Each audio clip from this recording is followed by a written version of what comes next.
With the Nintendo Switch 2 releasing in just 18 days and its original release being back in March 3rd of 2017, it begs the question, how well did the Switch really age? Did it have a good lifespan?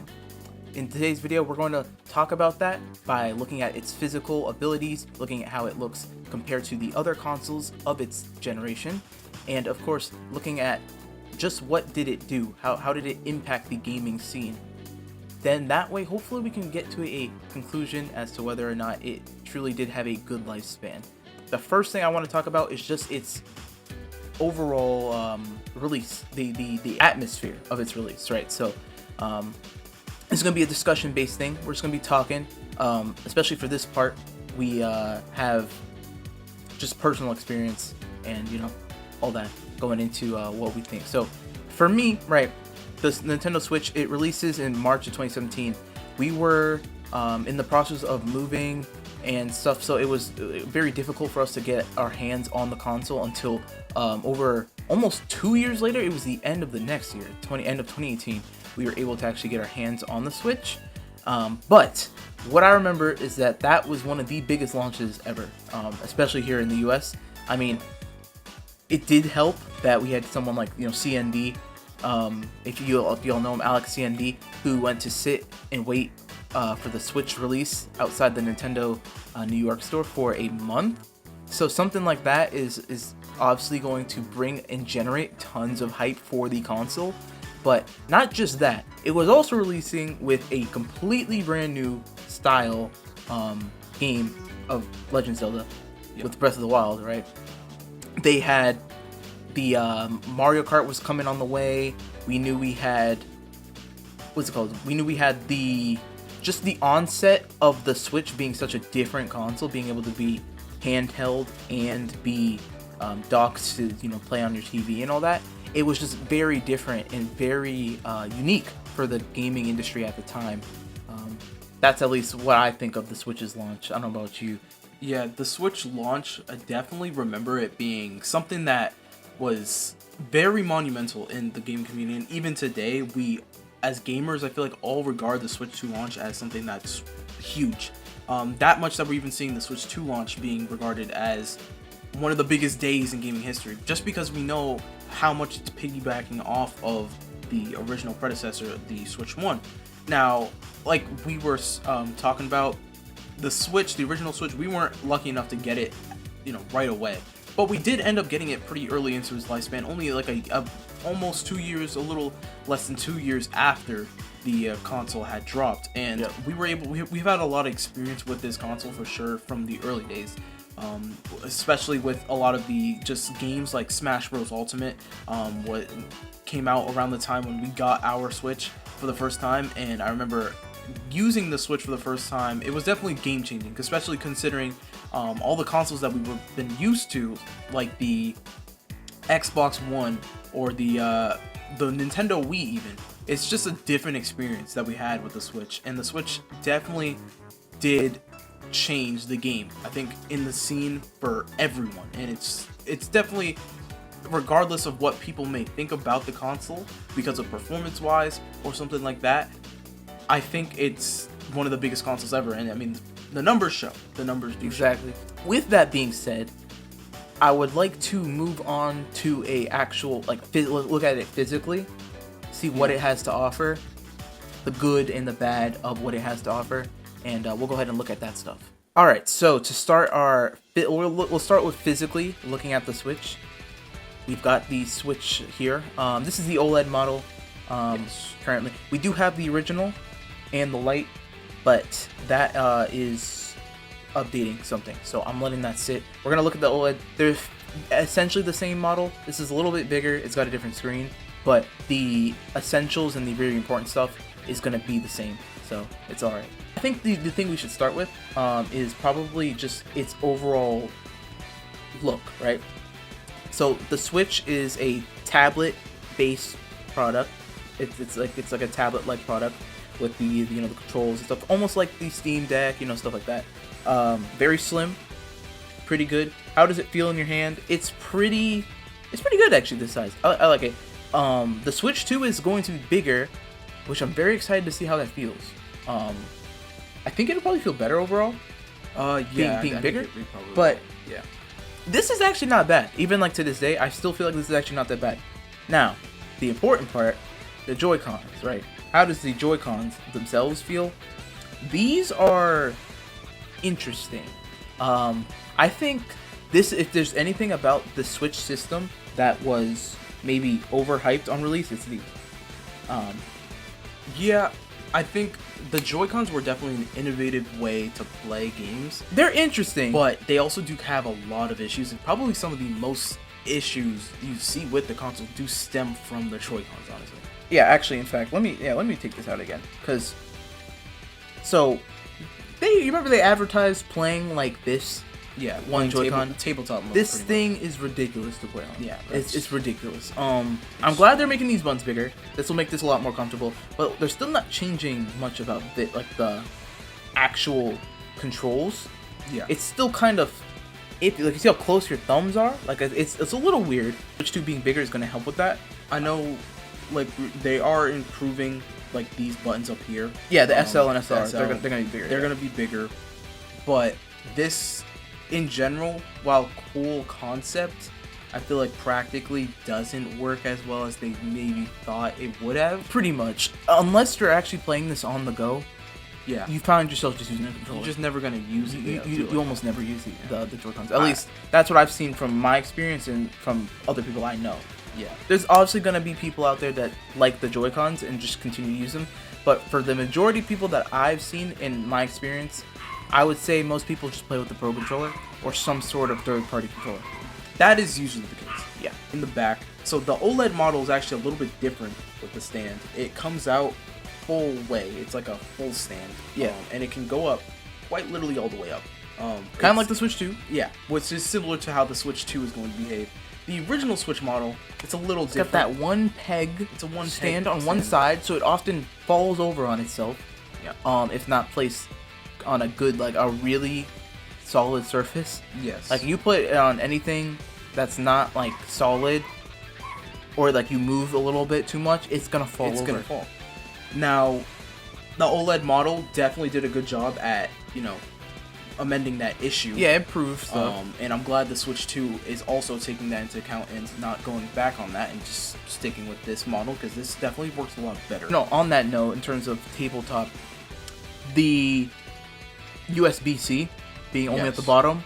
Yes, so we have the USB-C down here, as well as some other stuff down here. But the USB-C, the speakers, and then up top we have the aux and the SD card. But the USB-C being down here means tabletop mode is just a pain to deal with, because you can't sit it while charging. They did fix that issue. Now they're gonna have two USB slots, one on the bottom like here, and then one also on the top as well. So now you can charge and use this at the same time. Now, I don't want to harp too much on the Switch 2, but it is definitely a change they should have maybe thought of. Even maybe just transitioning to the OLED model. I don't know why it took them so long to think about the application of that. Yeah. Like I'm not really sure actually. Like they know people are gonna use it like that. So Tabletop mode why, is a promoted way of playing. So why did they think that the only having one on the bottom would be the smart choice? And if you're gonna do a USB, why the bottom? yeah, Like if you're gonna have one, just do the top. just do the top. Yeah. A little weird. I'm glad they changed it. It just took a long time. I don't know why it took so long. I guess, you know what? I guess with it being on the top though, if it was only on the top, then putting in the dock is odd. So I guess in that sense, Yeah, I guess yeah. So the way they did the dock, obviously it plugs into the dock. yeah. I guess that's their reason. So I mean, okay, at the end of the day, then they just needed to do it on both. They needed two slots. Yeah, they from the needed two get-go. slots. That was the issue with that. I guess yeah, that makes sense. That makes sense. So yeah, in terms of the overall like Switch 2 design, or Switch, not Switch 2, the Nintendo Switch design and like physical model, it's very interesting, very different, still very different to this day. Because unlike like the other handhelds, you can take these off, you can replace them with different colors. This one was originally black. We have the black Switch. Right? We had the black one. Yeah, it was the original. original. Yeah, not this. On our original. Right now we have the watermelon like colors, like the green and like reddish pink. But yeah, they were originally black. Joy-Cons, and you can just interchange them. Yeah. You're able to obviously put this on a stand and then play with the controller. Like, very interesting. You can connect 8 players to this. Small screen, crazy. Yeah, like Smash Bros. Yeah, with that much players was mad fun. mad fun. Now, so in terms of like the tablet itself, very good. The dock, there's not a whole lot to talk about with the dock. It's a dock. The dock. The biggest thing is that it doesn't have fans. Yes, the dock does not have fans, which they did show that they will have. The Switch 2 will have it. Yeah, I don't even know if it'll reach over here. Yeah, kind of. It has some cords. It's got some cord. It's a dock. Like it. Yeah.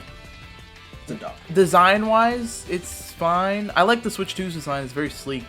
Yes. Rounder. Yeah. I like it. And they did improve it from the because this isn't the original one. The OLED one is slightly different than It is. Yeah, it is a little the bit original. different. So. But yeah, it's like from a physical standpoint, I think the Switch is still very appealing, especially to its target audience, like these kids. Very colorful, customizable, on the go, on the TV. Great ideas, very unique approach to consoles. So I think they nailed it there. There are some issues. Some things didn't age as well. Like I said, the Joy-Cons I don't think have aged well at all. We didn't even mention their drift. The drift is it's a big Like, problem. I don't think their triggers or like shoulder buttons and stuff, they're all pretty small.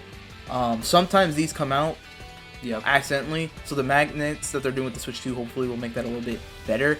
Some things didn't age the greatest, but overall it's still nice to use, and it feels so fresh. Like going from using my PS5 or the Xbox and then going to Switch, it feels really good because it's super fresh. And I think if maybe that's what they were going for, something just feels different with the Switch, and that's what makes the Switch 2 super appealing, because you're getting this freshness, but with the power of these consoles. So, but if we're just talking about the Switch, it's still pretty solid. Even 8 years later, it's still a solid console, like physically and mechanically. But there are a couple things that needed to be improved, and I'm glad that we are seeing them be improved. Next, we're gonna look at what is the UI is looking like. How does it compare to the to its competition right now? So we'll compare it to the Xbox Series. And I mean, they all have the same. Even the Xbox One has the same UI now. And then the PS5. We'll compare it to those. Kind of see what the UI is looking like, what it does good, what it does bad, all that.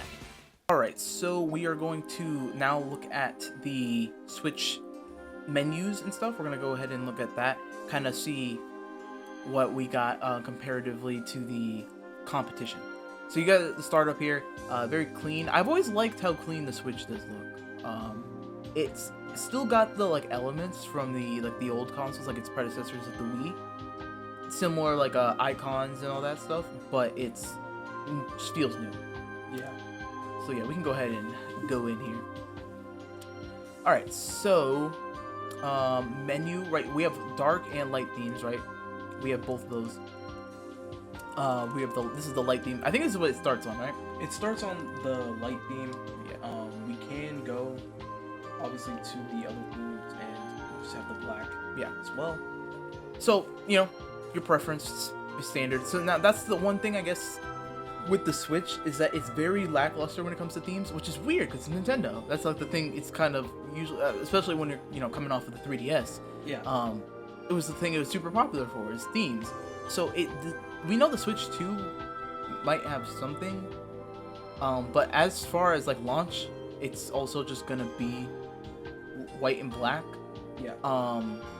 So that's definitely a little bit disappointing, especially since PlayStation just recently we have a bunch of like animated Yeah, they're games, actually starting to add some themes. It's really cool. Xbox has been at it. Yeah. I mean, if we're saying no bias or nothing, but like Xbox has always been my personal favorite of the three menus. I think it always just looks the cleanest. But the Switch is nice. So obviously you can scroll through. Your games are lined up. I don't remember how many boxes there are exactly, but yeah, it plays all your last games that you've played, and then it's got all your apps saved here, and then you can also like re-download the stuff. They recently just had the update that has the game cards as well, that shows all your games that you can load. So that's pretty cool. It's got all this stuff that you've downloaded ever. Yep. It's very simple design. They've got like little sound effects in there, but there's nothing actually insanely crazy about this. With like, if you compare it to like the PlayStation 5, right? The PlayStation 5, it starts you out and you've got just tons of different menus, and you use like the bumpers to kind of like go through like the tabs and stuff you can. The way they had like the shop too, Yeah. really cool on PlayStation. That's probably the best shop because it's essentially integrated into your home screen rather than being its own separate app. If we talk about the Switch eShop, it's probably one of the worst things about the console itself. It's bad. It's really bad. So they recently just changed this to red, right, with the new update. But this thing runs really bad. I'm not sure what it is. Yeah, I honestly don't know. It's like Certain screens are just like it takes forever to load anything. Really not a great you know, 'cause especially this is where people are going to be buying games. Making the process to buy a game difficult is not good. Yeah. So they're hopefully gonna have that on their radar to fix. We won't know completely until because we've seen screenshots of the eShop, but we haven't actually seen anyone going through it. Yeah. So I don't know if it's gonna be fixed. Please, I hope it's fixed because it's really slow. That compared to like the PlayStation's is so seamless. It's really well made, really well. Xbox is very simple. Like I mean, like it's not simple. It's very standard. Yeah. Shop, like nothing crazy, but at least it runs fine. Like it doesn't have these issues. Yeah. I will say Xbox doesn't run, from my experience, it does have a little bit more slowdown than the PS4 though, or PS5. PS5 does tend to run the smoothest without issues pretty much all the time. Xbox, I have noticed there's times where it's like it'll take some loading. Nothing major, nothing like this when it comes to just simply getting to games. But when we're talking about the menu itself, the PlayStation has probably got the best one because it has its own themes when you're on the game, when you're hovering. Like if you're hovering over a game like Fortnite, it would have its own music, Yeah. has its own like key art and all that. That's really cool. But I do think I like the Switch just for how easy it is. Like you're on the home screen and like all your games are like, just right there. Like it's very easy. What does this do better? What do I like about this better? I do like the ease to get to your online. So like they just have a button for the online stuff. That's really good. On your home screen. The PS Plus thing is in the same area as the shop. But I like this. I think I like this the most. This is the easiest to get to. You do have all these offers too that the other two don't give. That's really cool. You can get exclusive stuff. Yeah. Like physical things. Exclusive physical things just by having online. So its online membership is actually quite good. It's not like the other two though, where they have those you know, the huge game libraries. That's another thing we have to talk about. The game libraries. Which you get these. You get these the classic. NSO classics, but you do not get the amounts of library that PlayStation and Xbox have. I think Xbox is the best one of them all, because Xbox has actual classics in there as well. Yeah. PlayStation's got a lot of games too, but it does not have as many classics available to you. Yeah. Xbox does. Well, for PlayStation, you have to have premium. You have to have the premium one, and they're not actually even downloads. You're actually just streaming. You're just streaming it? Oh yeah. So yeah, Xbox is definitely my favorite because it's got a ton of different class. I know Xbox, the 360 era, was really good about classics. They were like doing a lot of remasters for classics, so that's probably why there's a lot there. Yeah. But that's definitely my favorite. PlayStation used to have PlayStation Now, which was a little bit better. Where they had more games for sure in there. They had Sonic Unleashed, actually, Adventure. They had like I specifically remember the Sonic ones they had for sure. Okay. But they got rid of it during. Yeah, that sucks. Yeah. The Switch is. I think the biggest thing with the Switch that like makes it really good is if you just look at the top right there, family membership. I do love that. That's kind of fire. Yeah. That's kind of fire. So like right now we've got us two in there. We got some friends. We can all just share. Yeah. And we all get the benefits. I think right now it's the biggest thing holding it back. Specs. It's a little bit weaker, right? The Switch 2. Or the Nintendo Switch, the original. It's a little bit weaker of a console compared to the PS5, which we will talk about in the next part of this video, actually. We're gonna be comparing the games. I'll have some footage playing, direct comparisons between the Switch and the PS5, just so you can kind of see. And they're gonna be newer games, so you can kind of see that. So yeah, we'll hop over to that section of the video now. Alright, so as for games, right, so I have got some footage, not much, but just a little bit to give a quick look at comparisons. As you're looking at the footage, you can probably see the original Switch, sorry, not Switch 2, is a little bit behind. And hopefully we'll see the Switch 2 improve that. In fact, we know it'll improve a lot of that stuff. Just a game like Sonic Frontiers, not the most taxing game ever, but it still takes a little bit to run. You can see it's not great. It's really not great. The compared to the PS5, especially directly compared, it's like, ooh, yeah, okay. So, you know, I want to see stuff like that just better. I hope we get more Switch 2 editions to kind of improve the older games too, so they get fair chances on the Switch. But it's not great to play, especially like you get used to it, but then you go. You know, I went to the Xbox right after, and then after that I went to the PS5. It's nothing. It's nothing like it. And then you compare Fortnite, another game, ongoing game, right? That game is definitely not running great on the Switch. And keep in mind, this comparison was in creative mode, where there's no lag, no people, no online. Like if I went to a public game, that would have been rough. That would have been rough. It runs 30 FPS. The graphics look really bad. Like, nothing loads great. The loading times, I didn't get that in the video. Terrible. They take forever to load. Just not great. So stuff like that, I want to see improved. It definitely didn't age the best in terms of its power. We all know this. We all know this. That was the biggest thing with the Switch 2 that we wanted to see, is improved power. And from what we've seen so far, it looks like it's going to deliver. We'll see, but it looks like it'll deliver. But yeah, just quick look at the game stuff. That is for sure a con to the Nintendo Switch, is that its power definitely did not age well. Alright, so after looking at all the aspects of the Switch, or at least most of them, how did the Switch do? Did it have a good life? Did it age bad? I'd like to say that overall, the Switch did well. I won't say it did great. I don't say it did terrible, but I think it did well. In terms of impact, it had a major impact, like we were talking about in the beginning of this video. The atmosphere around its launch was massive. It definitely moved mountains in terms of popularity. The games it released, Smash Bros. Ultimate, massive game, like insanely massive. Mario Kart 8 Deluxe, it's literally just a remaster.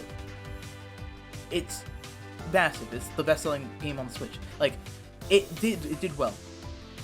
Did it age the greatest? In some aspects, it's fine. In some aspects, it's not. Like, in terms of its design, like the physical design of it, it looks good. It still functions fine. But, you know, the Joy-Cons are not the greatest. I think they might have been a little bit overrated at launch. In terms of its overall power, it's definitely fallen behind quite a bit. And that's an understatement. It's really fallen behind. It's not great. But, even with that, it can still do certain things well. I compared Sonic Frontiers and Fortnite, but I didn't talk about its first-party games. It still plays certain games at 60 FPS, pretty good graphics, like Mario Kart or Mario Odyssey and stuff. They play good. Those games actually do play good. They run good. They feel good to play, and it's their first-party games. Their first-party games, they are pretty good at nailing, with the exception of a couple that the hardware or their game is too much for their hardware, like Breath of the Wild and Tears of the Kingdom. That's why they were not able to even run at 60. Yeah. But thankfully, the Switch 2, we will get that. Certain things works better than others, but for the Switch, it did well. It's not bad. I definitely think that if someone just asked me, did you think the Switch did good? in its lifespan, I'd say yeah, it did good. But we're on to a new era. Switch 2, it should be amazing. Let's hope it's amazing. That's it for this video. If you guys did enjoy it, make sure to go comment down below for any other suggestions and your opinions. If you would like, please consider subscribing and liking the video if you guys do enjoy the content. We got a ton of videos on the way for when the Switch 2 drops, so please stay tuned for that. And that's all I got to say. Anything else? No, that should be it. Yeah, that's gonna set up pretty much for what's to come in the next coming weeks / months throughout the whole year. Yep. I hope this review helped us all kind of get familiar with what the Switch has to offer, so that we can really see how much better the Switch 2 is.